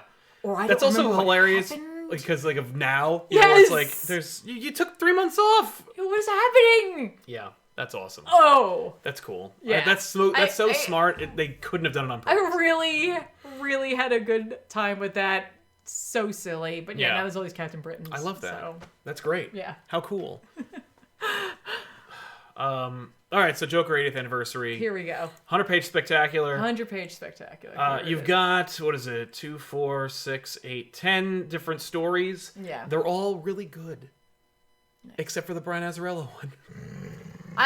Okay, so... No, I'm kidding. The Brian Azzarello one is actually very interesting. Bermejo's art is crazy. Yeah, truth be told, I didn't get a chance to dive into this. No, so we're going to talk... But I wanted to, and so, like, please feel free, talk about it ad nauseum, because I'm going to dive into it. I did look at some of it, and I read some of it. Yeah. And let's go into it. Yeah. But, like, let's be honest, Joker isn't typically something that draws me to a book. That doesn't mean I don't like him as a character. But I don't pick up a book because the Joker's in it. Well, believe it or not. I just typically like what a writer will do with the character because he's so like a wild card. Well, Snyder and Jock did a story. What? It's, I know, hard to believe, but it's great. And I looked through this art and I was surprised at like how like kind of mainstream. How like not. Yeah, it didn't go off the wall. I didn't want to say that, but like, 'cause it looks good. It doesn't not look good. No, but it's just, not. He's not. Like, it's conservative. Yes, it's conservative for Jock. Yeah. It looks great. I love it. That was a really, really cool story. Excellent. It's just like, it's about I don't know if it's like a counselor who works directly with Wayne, who obviously is Batman, and secretly trying to get this counselor to help anyone who was hurt by the Joker to like get over their trauma. And this cop was like horribly disfigured, and he doesn't want to get better. And this counselor's like, everyone wants to get better, like blah blah. And it, like the reveal, of course, because they all think if they get better, then the Joker will come back for them. Right. That's their concern, and they all have that concern. And the counselor's like, he doesn't care about you. He's not coming for you. Yeah. And then at the end, of course, it's revealed like he came back for all of them, and the counselor. And he's like, he's not a boogeyman who hides under your bed. And then, like, the reveal of the end is that he burns his face off with acid, and then when he falls to the ground, Joker's under his bed waiting for him. You're like, it's horrifying. That is, like, so, like, I'm, like, kind of split on that one, because, like, on the one hand, that is a kind of negative, view of getting counseling and getting help. And I'm not sure I feel about that. No, it's just, like, I could do that, but, like, that's not what the Joker is. Right, but, on the other side, that is, like, straight up, like, the setup for, like, a... like 80s slasher movie. Yes. It's like, you know what I mean? Like, yeah, it was so smart and like, so well done. Let's literally all go to a camp someplace and we'll pretend like all the myths and legends aren't real. Oh crap. They are. They are. I wish I could have seen this coming. If only some harbinger had warned me of this. If only there was a culture that deliberately showed you those warnings. Yeah. It's great. I loved it. Gary Whitta, and Greg Miller and Dan Mora. Yeah, this is the one I glanced at the art for. I was like, and it broke my heart because I was like, oh great. No, they got him. They got him for this. That doesn't mean he couldn't draw Spider-Man. I know. But like DC likes to sign exclusivity. Look at that dinosaur. It looks great. So good looking. The bat suits look great. So the story is Batman's dead. And he didn't die like 50 years from now. He died now. Right. And Lois Lane is reporting on him, and she's from the Batcave, and she's talking to Alfred, and she's like, and Alfred is like, I told the world who Batman was because my son deserves the credit. And you're like, oh. And then Gordon, of course, is like, I knew. And I'm like, and you get like, I knew. And you get like a couple of like, throughout the whole Joker book, there's a lot of like lines and that are just straight up lifted out of movies, cartoons, and stuff like that, which is fine. But he says he never told me I had to thank him. Well, suck it, Bruce. I'm thanking you. You know, it's just like, it's a man who's angry and can't articulate his feelings about how his friend is dead. Yeah. And like, they have this big rally, and it's at that point that I remembered that it's a Joker story, and I was like, oh god, is Joker gonna kill everybody here? Mr. Freeze is up there, and he's like, he's under guard, he's like arrested, and he's like, as Mr. Freeze, I fought Batman. I love him in the jumpsuit. Presumably the rest of the suit he normally wears is underneath that. But because he's a prisoner, they put a you suit still over have to him. wear this. Yeah, exactly. Which is just gonna make him warmer and just make the suit have to work harder. Yeah. But Mr. Freeze is like, I fought Batman, but Wayne gave me the funds and the research necessary to save my wife. If he just told me who he was, I wouldn't have fought him. Yeah. And you're like, oh. Yeah. And everyone's like sitting around there, and he's telling dad jokes, and Joker's sitting there, and he's in the crowd, and he's like, my adversary's dead, and they're all laughing, and that's not funny. And you're like, this is cool. Yeah. Wonder Woman's up there, and she's like, he's the only man I ever respected, and Superman's like, Superman's like, yeah, that's right. Superman doesn't show up. Lois has to corner him from he could hear it though. Yeah, he hears it. But like everyone's having a wonderful time, and then and Joker's like, God, what is it? And he has an existential crisis about because he's covered. He has bombs of Smilex gas going to kill everyone here. But as he's hearing everyone talk about Batman, he's realizing that with Batman gone, where does it leave him? Yeah. Like, what is he going to do? Yeah. With his life now? And so he works at the DMV. Okay, that's stupid. Go back to the page before that. Because I love Mora's Joker. What I really like is that top right panel where it's Joker seeing a sea. Because it's all the people wearing the so it's like the silhouette of Batman, but they're laughing at him. Yeah. Good stuff. Great looking stuff. I also like that Mora got to draw all different versions of Batman. Yes. Because they're all like his costumes. Yeah. He got to draw multiple Batmans. He got to draw Superman, Lois Lane, Wonder Woman, the Joker, it's like Mr. Freeze. This is like his audition tape. He's like, I could draw them all. I could do a Wonder Woman book, a Superman book, a Batman book. Could. Oh, look at him. Yeah. Look at that. Yeah. His Wonder Woman is even great. She's strong and cool and powerful. Like it's so cool. But yeah, Joker he works at the DMV. That's dumb. But everything else about it is great. Denny O'Neil has a story with Jose Luis Garcia Lopez in which Joker is like pulling a heist at the bank. He finds out there's like this UN there's this UN coalition called the Dove Corps. They're former military operatives who want to do peacekeeping missions without killing anybody. And Joker's like, seems interesting. I think I'll join them. I've never saved hostages before. Yeah, let's try that. So he joins up with the Dove Corps, and they go to like Guatemala to rescue these hostages. And so Joker is wearing his like Killing Joke outfit because he's on vacation, like a cracked mirror kind of version of it. Yeah. And these people don't know who he is; they never heard of him before. And he's just having a great time. He's like laughing it up. He's got these ridiculous binoculars that someone breaks, and he doesn't kill them. But he says in exchange, give me your camera. So now he looks more like the Joker from Killing Joke. But they end up really hammering home the whole no killing rule. And he's like, are you for real? Really? And so he invents a itch gun that incapacitates your opponent without killing them. It's like my first weapon that I've ever invented that doesn't kill anybody. And so he tries it out on the crew and and then he uses it against the warlords in Guatemala. Wouldn't it hit everybody? It hits a lot of people. But ultimately, they all have a wonderful time, and then they're all saved, and the coalition's behind them, and they're like, "This is amazing! With your technology, we can never have to kill anybody." And he goes, "Yeah, that sucks," and then he murders all of them. Oh my god! And it's got that classic 1970s Joker feel. Yes, it's very fun. No, the art definitely feels like that, and I love the fact that they bring it back to the UN. Yeah, because he uses his UN context. Yeah, to do it. So that's so you've got Death in the Family and Killing Joke and classic Joker from the 70s, plus this modern story of today. It's silly and Luis Garcia Lopez's work is solid. It's not my favorite work he's ever done, right? But not for any reason. Right. I almost wish that it was colored by an older style. That could be it as well. But because it shows its age, but yeah. I loved it. Obviously, Cedric does his own That's great. work. It's pretty great. God, I'm trying to remember who wrote this one. I think it's Tynan. It's Peter J. Tomasi. Yeah, I'm like, no, Tynan did the other one. Tomasi and Simone Bianchi did a story. This art is nuts, which and is I love crazy it. and awesome, and it's this huge like homage to Tomasi's favorite Batman stories. I'm not gonna get into it any further than that. The art for that is straight up gorgeous. Yeah, it's crazy bonkers. It's completely worth the price of admission. You also get like pinups too. You get like other stuff. You don't just get the covers. You also get like original art.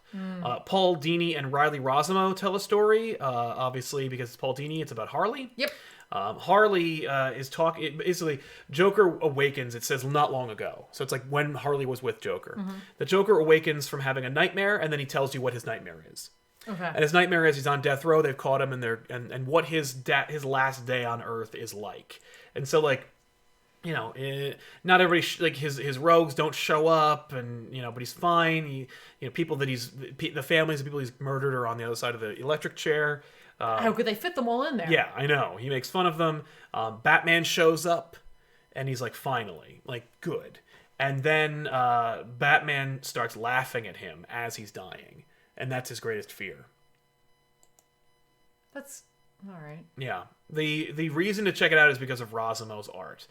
Then it's a reveal that like Harley is telling the story with Ivy post separation from Joker, and she's and Ivy says like, yeah, like they say that the dreams are windows into the soul, and you must have seen Joker's heart. And she's like, yeah, I hated it because or she says the reason of the dream is that like the dream is the reason why I finally left Joker.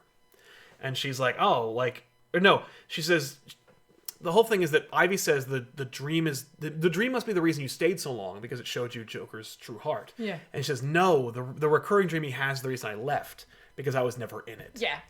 Well, it's a nightmare. That's how you could have spun that. Exactly. But it is, yeah. Yeah.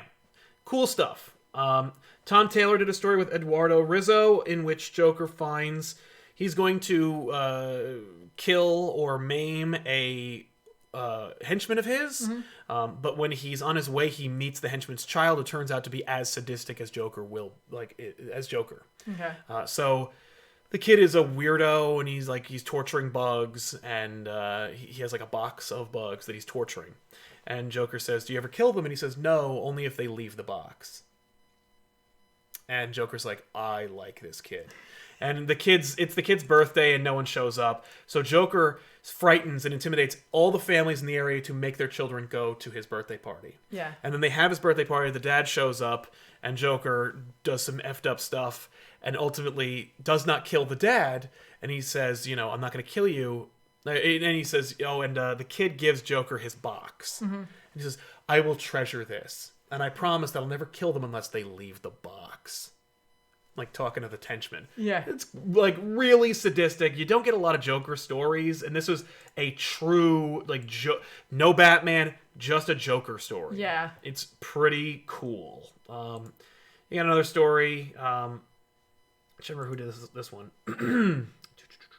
Depends on where they put the credits page. I know. The credits page is all over there. Eduardo Medeiros and Rafael Albuquerque. Oh, Albuquerque. Nice. And Albuquerque drew it. Are there vampires in it? Nope, no vampires. It's just Joker's pulling a heist. An intern tries to stop him, and he teaches the intern a lesson. Okay. It was well done, and also forgettable. Okay. There's another story. Jump ahead. Tony S. Daniel did this one.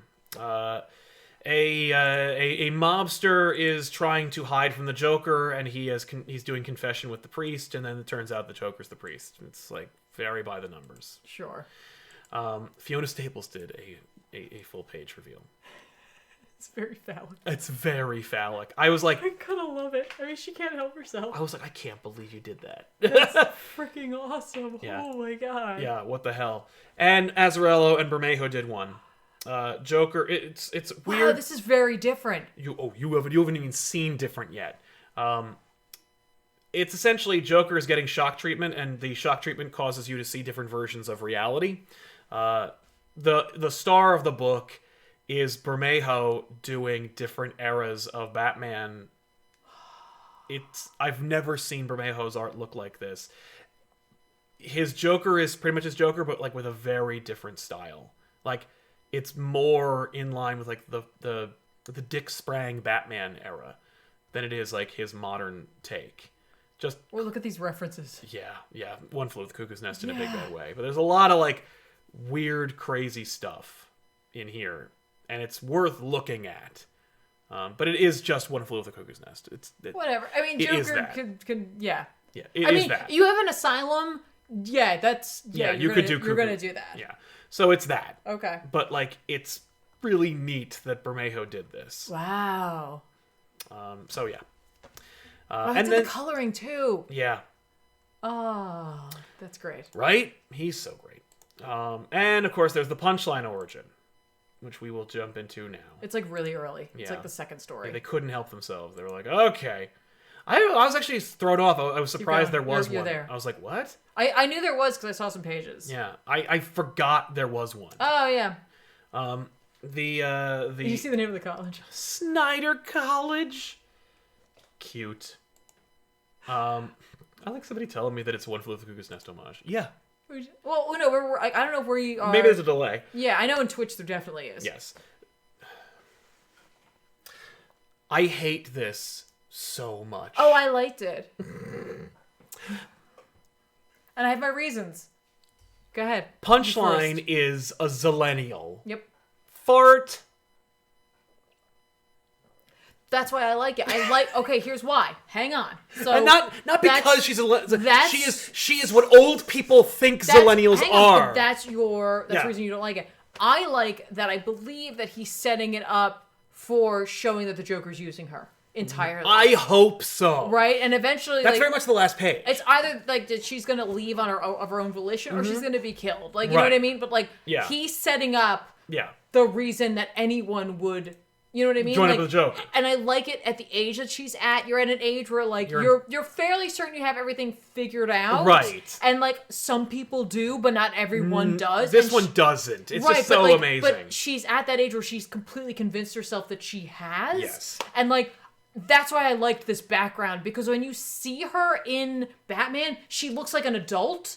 Yeah. Like well beyond the college adult, because you're an adult when you're in college. Yeah. You know what I mean? Like I legally, don't mean to, yes. But you know what I mean? Like I don't mean to take that away, but like I'm talking about like a in her 30s adult. Like that's kind of what she looks like there. So I really appreciate having this, like, this is the age that she's at, or this is when she started working with him essentially. Yes. Like she's essentially like she's trying to not be a fangirl, but the fact is like she probably just is. And like she's either gonna prove that she isn't and then not want to be a part of what he's doing anymore and do her own thing. Yeah. Or it's going to get too much. Yes.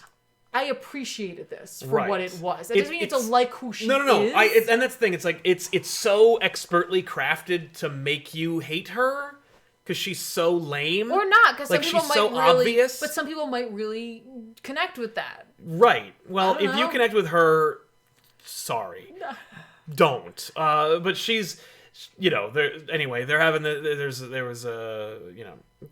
this whole thing up where like the college she's going to is having like a dress as your superhero day. Yeah, to like ease the like recent activity of the Joker, which is like killed a lot of people and put a lot of stress on the college, and it was like maybe we'll just do something like this to kind of inspire hope on campus. And she dressed like the Joker, and so they're having like a meeting, and she like in her dorm, which is like never would happen. Never would happen. You don't do that. Fine. But anyway, but she like it's funny that they do that because it really educates you to who the dean is. Yeah, he's a dumbass. Well. Yeah.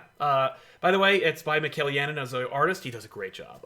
The full page reveal of like Punchline pre-costume is amazing because like you get her whole character from the one page. Yeah, she's like Daria 3.0. Yeah. Like she gives me that feel like not in the actual like characteristic or intelligence of that character. No, just in the design. Yeah, but in that like that's who she thinks she is. That's right. She thinks she's super cool and so beyond. And anyway, so she teaches a lesson to the dean about that, and then reveals that like she's a chemistry major and she's concocting like Joker toxin, and she and then of course the reveal is that like she's already in cahoots with the Joker. Yeah.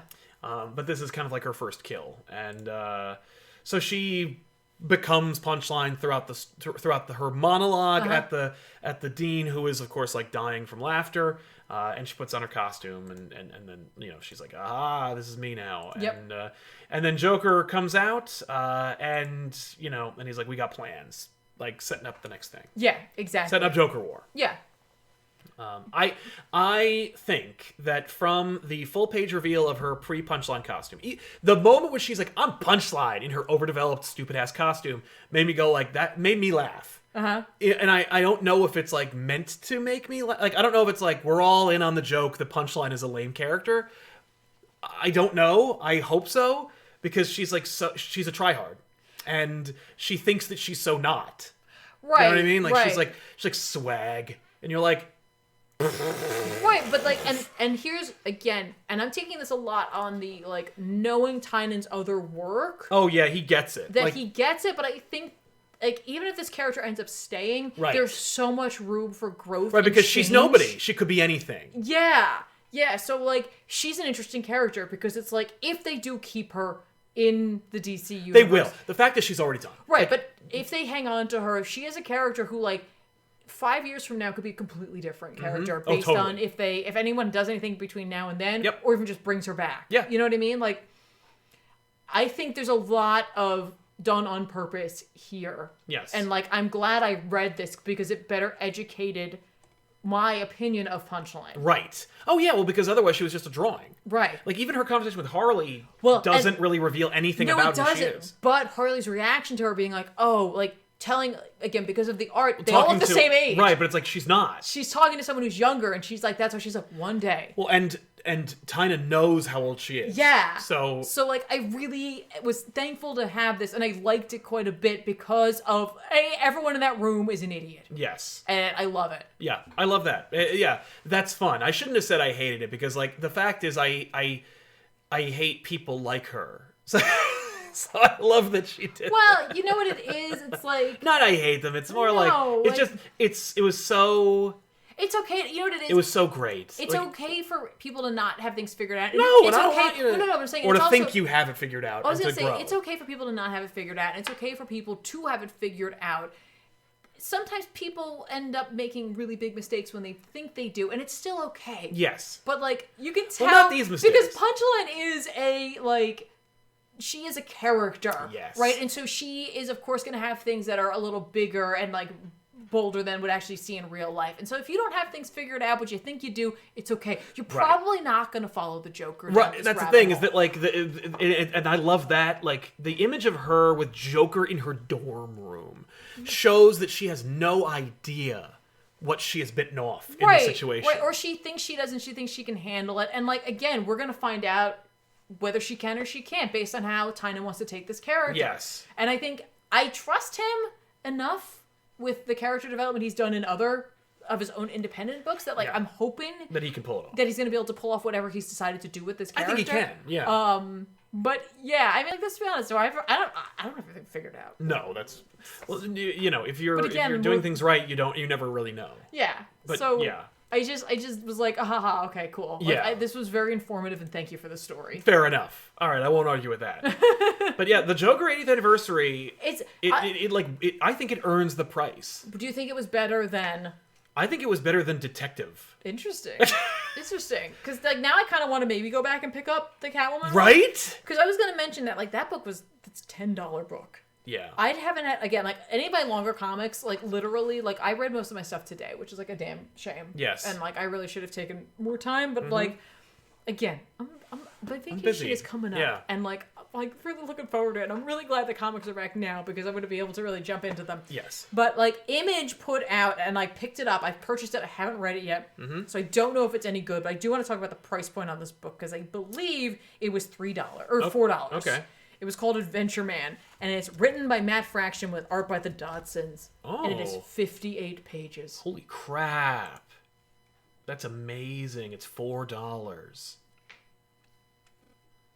Damn, It is Image. a triple-sized issue. Yes. That's awesome. $4. I don't know if it's any good because I haven't read It's it. Fraction. You but gotta it's, buy but it. it's $4 Right, so it's worth it. for 58 pages. Yeah, that's awesome. like, pick it up. When you think of that type of price point, Right? I'm like, yeah, come on. I agree. then does it have your favorite character, the Joker, in it? No.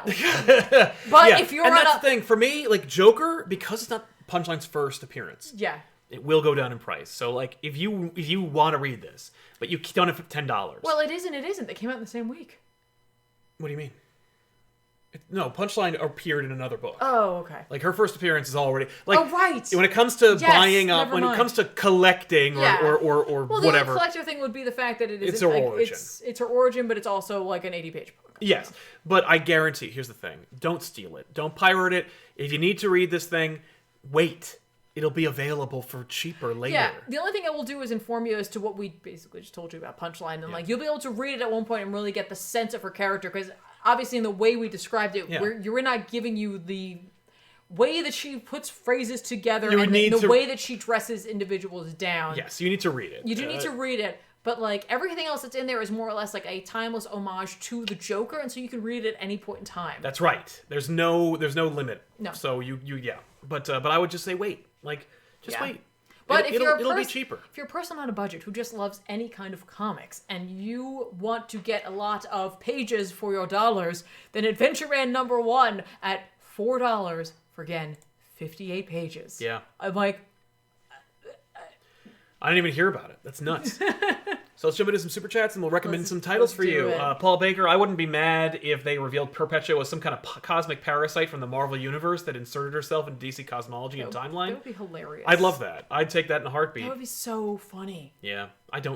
Marvel and DC couldn't be more separate at this point. No, but she could be a cosmic parasite from anywhere. I don't care. I think all they do is just wink about where she's from. Super Comic Fanboy 616, now that Chip is available to work for DC, what would you say to a Zdarsky Fraction co-writing Batman with Darrington on art?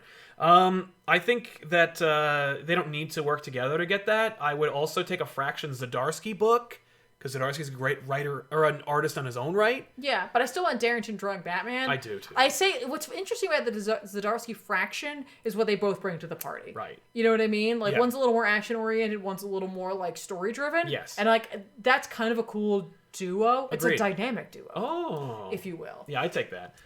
Dan with Darrington being like... Right. And me, too. and you're welcome. Dan Dragon, what are your thoughts on AT&T selling Warner Brothers games licenses like Mortal Kombat and DC? So, I haven't... Nobody spoil this. But, like, I haven't finished Arkham Knight, so I don't know where this is going to go. But it feels like they were winding down the whole series, right? Whatever. Right. What is sad to me is that, like, if they were honestly thinking about really making this Superman game that was, like, shot down. Yeah. That's really sad. And, like, hopefully... whoever ends up purchasing them... Yes. We'll just keep them together. A lot of times what happens are, like, studios are broken up. And, yeah, like, big time. Like, their pieces are sold off, and, like, they end up having to sign, like, non-competition agreements for, like, a year or so. Yep. And so, like, those creatives don't get a chance to do much after that. Hopefully they wouldn't do that. They'd just be like, this is a really functioning studio with, like, a lot of clout, and, like, let's just let them do what they're going to do. Right. That said, I'm sure it's going to be a lot more difficult, though, for those studios to make games that have the DC characters in them now. Yes, agreed. Which then frees them up to make deals with Marvel. Yeah. So NetherRealm could have a really, really cool Marvel fighting game. Well, I'm also thinking, like, what if Rocksteady made a Daredevil sandbox game? Oh, yeah. That'd be awesome. Then Insomniac can keep making Spider-Man, and Rocksteady makes Daredevil. I'll take either one. Like, I'm just saying, like, this could be, like, could it be bad for those of us who love the DC universe that they've built? Maybe. Yeah, I want that. But like it could also open a door up to something else. That's I don't right. know the terms of agreements and, like, I have no what idea. kind of, like... But it's interesting because, like, that also is an indication that, like, number one, AT&T Warner's needs money. Yeah. And B, like, what if that's not the only thing they need to sell? Right. Meow Nian, hi Sal and Tiffany. Sure, sorry, I'm sure you've been asked this before. Do you think the blowback will drive DC back to Diamond? I heard the breakup has been temporarily postponed. Thanks always, Meow. Meow, I will say this, talking to an industry insider about it, he believed that a deal would have been struck before you even heard that with Diamond and DC. That this was more of a negotiation tactic and that, like, Diamond and DC will work together again, probably within the next 3 or 4 months. There you go. And, like, I do I want a monopoly to continue? No. Do Nope. I want comic book stores to be able to get stay a fair open? shake. Yeah. Yeah, I do. So I don't know. We need a fix. We don't need this. This is aggressive negotiation. Oh my God in heaven. Kevin Dowling also brought Spider-Man Origin of the Hobgoblin, meets Hobgoblin for the first time. He's much better than Green Goblin. Everything Osborn did has improved it. Everything Osborn did, he improved it, took control of crime in New York, and gave Spidey hell to pay. Yeah, it's a really cool story. You should read it. Others. Others Others dope. who have not. Yeah, I like Hobgoblin. But it's more like a time in Spider-Man's life than it is a story. So, When we were talking before about the DMV, that's a totally fair question. Yeah, what's the DMV? That's Sorry about that. Totally fair. Yeah, it's where you go to get your driver's license or in the US. In the US. That's They actually totally changed the name. fair. They call it the MVC. Yeah, now it's the MVC. It's the Motor Vehicle Commission. Yeah, but nobody calls it that. We all still call it the DMV. I do if you want to ask Google how to get there. That's true. Or what the best traffic route is. Right? Derek M., whatever happened to Joker's daughter? Nothing. Maybe she'll come back. Yeah, maybe. It'd be like the 3 Jokers and the 3 Joker... Girls. The ladies of... They'll make laughter. a calendar.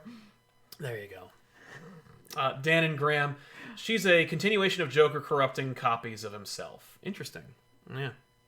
Yeah, like he's happy to have anyone do what... He's like, whatever, do whatever, as long as I'm working. And that's what I found striking about her costume, is that it's colored more to fit in with him as opposed to Harley. Which is who a contrast. who ended up striking out on her own. So maybe she won't be able to because of, like... Her... But again, it also shows the level of impressionableness. Yes. There's probably a better version of that word than... You got it. Ron Catasariano, or Catasarano... Catarasano. Ron Catarasano says, Daredevil 20 was friggin' amazing, definitely worth the wait. Also, first I ever audibly cheered for Wilson Fisk. Zdarsky is a true master. Agreed. Read it. Check it out. Kevin Myers just rewatched the Ultimatum back issues. It's a good thing Tiffany wasn't there to see what happened to Strange. Love you guys. Stay safe. Yeah, it was rough. But it was Ultimate Strange, so who cares? It still hurts. Yeah, it sucks. When Sheriff Strange got... I know, but he was real strange. That was really Doctor Strange. But he still came back. Like, it was all like in a fictitious world we knew he wasn't still going to died. last. Yeah, I know. Spider-Man didn't die. So here are some books that are coming out that we think we should check out. Besides Adventure Man #1. No, that came out this week. Oh, did it really? So go buy it now. Yeah. No, here are some books that are coming out tomorrow because Marvel's in a weird place where they're like alternating. Is that the idea? Yeah, so the DC books will be coming out tomorrow, and I think Marvel's doing, and again, feel free to literally correct me if I'm wrong. I know before I made a big stink about it, but like, no, for reals. Always feel free. But I think Marvel's doing like 1 week of new books and then 1 week of trades until they get back into rhythm, like trying to give comic book stores a break, I think. Yes. And like trying to make sure that, like, I don't know, like making sure that everything is safe for them to open and be open and not lose money by trying to make sure that they're open every week or whatever. Exactly. So I think that's what it is. Mm-hmm. That's kind of what I got from like the last few weeks of looking at like their new stuff coming out, and like it seems like as we get further into the summer, they'll have like full releases. And if you check Comic List or League of Comic Geeks, there are no new Marvel books coming out so like on that, Wednesday. I think that's what it is. Anyway. Besides the collections. Yeah. So here's some recommendations. Dark Knight's Death Metal #1 comes out tomorrow. Yippee. I can't wait. I mean, will it probably be stupid and fun and a summer blockbuster? Yeah. Sure. Maybe it'll be something more to it. I don't know, but a lot of people are excited. Yeah. Feel free. Be excited. Get out there. Don't get out hyped. there. Yeah, no, but put on your mask and get out there and then go buy it. Be safe and get a hold of it. Yeah, I'm buying it. And I'm looking forward to it. I like some of the alternate covers better than the main cover. The main cover is not great. It's fine. You know what it has? Like, it has a very like old school like metal sort of. I kind of wanted it to look more like an album cover and like, you know, they're not. You know, they could have embraced it and they just it's weird they didn't do it. But there are other covers, like you said, and there are cooler versions of what to expect from this. There's like there's a different one I like. Yeah, none of these are they. No. But Dark Knight's Death Metal on. #1 comes out. So, you know, that's probably the thing everyone's going to check out. Like, that's kind of... Oh, the one below that's even cooler. This one? Yeah, that looks like an album cover. That does. Yes. I think it looks like... Is that Bermejo? It's, I don't know. No, it's not. No, it's, I don't know. It looks good. I dig it. Yeah, that's cool. That I like. I've never seen that one, so that's cool. Anyway, you have no idea what you're talking about. But yeah, so check that out. We like it. The Question, The Deaths of Vic Sage #3 is coming out. So if you missed out on the first two, check them out. It's a Black Label book. It is written by Jeff Lemire with art by Dennis Cowan. It's very much like, if you're looking for like a classic kind of like Question Denny O'Neil type book, you should be reading this. It's really cool. And also, buy it if you don't want Black Label to be changed to Bat Label. Sienkiewicz is doing the inking? Yeah. And the covers. That's nuts. You got him to just do the inking, Bill. Right. How about... Well, but Dennis Cowan is amazing. No, he is. But if you're going to do it, get Sienkiewicz to draw it. That's so funny. That's so funny to get such a big name to just do the inking. Okay, Yeah. maybe he wanted to. I think it's just that he Maybe was he like, just that wanted sounds to. like... That's cool. He probably was like, I have time to do that. That's cool. All right. Yeah, but check that out. All right. And I haven't read any of this series, but... I haven't, and I literally... What have I been doing this entire quarantine? Right? Not that. Working. Oh, go ahead. You can talk about Wonder Woman Dead Earth #3 by Daniel Warren Johnson. Yes. Another Black Label book. Mm-hmm. That's not a Batman Black Label book. Yep. Although she is at the Fortress of Solitude. Not Batman. Not Batman. But Daniel Warren Johnson's a really cool guy. yeah. That's all I have to say. He's a really cool guy who wrote a couple of really... he's written many great books, but like I really dug Extremity. I know. And, And he drew it, too. not gonna lie, when I told him that, I think I've mentioned this before, I brought a book for him to sign, and then he gave me a special limited edition. He just gave it to me. He gave me a variant cover. Did he really? For Extremity? Yeah, he just gave it to me. And he signed it as well, because like I loved it so much. Yeah. Like, just a really cool guy. We recommended him to a publisher who was interested in getting a cool pitch. Yes. And he's in the phases he to should, potentially because, do it. That was my pitch. That was the guy I was like, you should try to get him, Yeah. because trust me. Yeah. I'm gonna... What did I just do? You moved to like that, yeah. I did something weird. I just want to throw this out there. James Tynion IV's writing another Boom Studios book. Mm-hmm.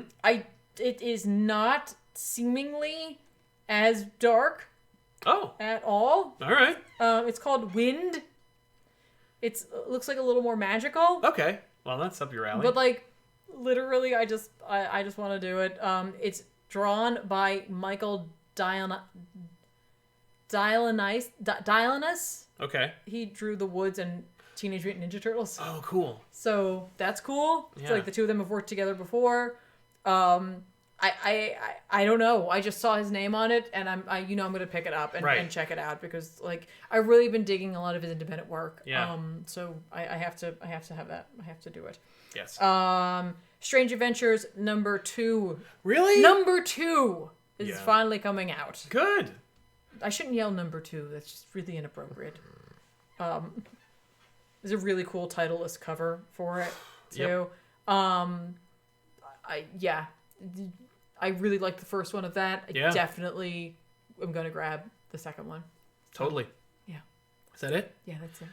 Dan V900 says, speaking of Ultimatum, I consider Justly Dark Apocalypse War DC's version of that, where it was pretty terrible. The ending was easy to call and a cop-out.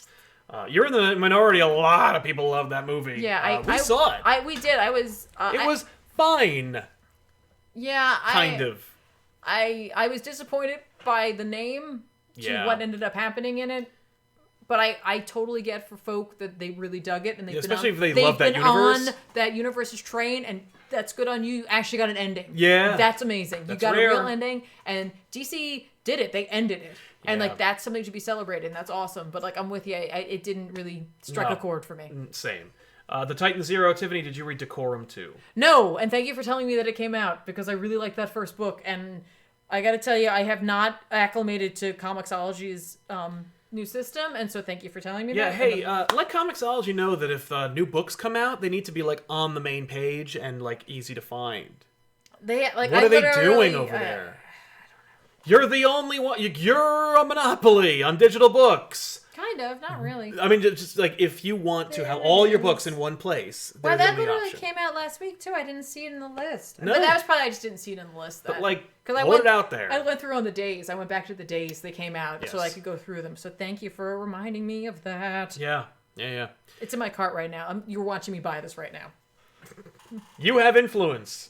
Thank you, the Titan Zero. And we want to thank all of you for hanging out with us, for being here, for supporting us, to our super chatters for sponsoring today's episode. We are so lucky to have you. Thank you all so much for supporting the show. If you are a newcomer and you have just joined the show for the first time, welcome. We make a variety of different shows. We'll have topical podcast called the Elseworlds Exchange. We got our in-depth comic book review conversational show where we talk about the full trade on back issues. We open your letters and packages on a show called Letters Page, which is coming back soon. We got the GBU show, which is essentially Best of the Worst from our letter media, but here in comics. I think you're really going to enjoy it, and I'm looking forward to having you. We're very lucky to have you who are watching us right now and who are checking this out after the fact.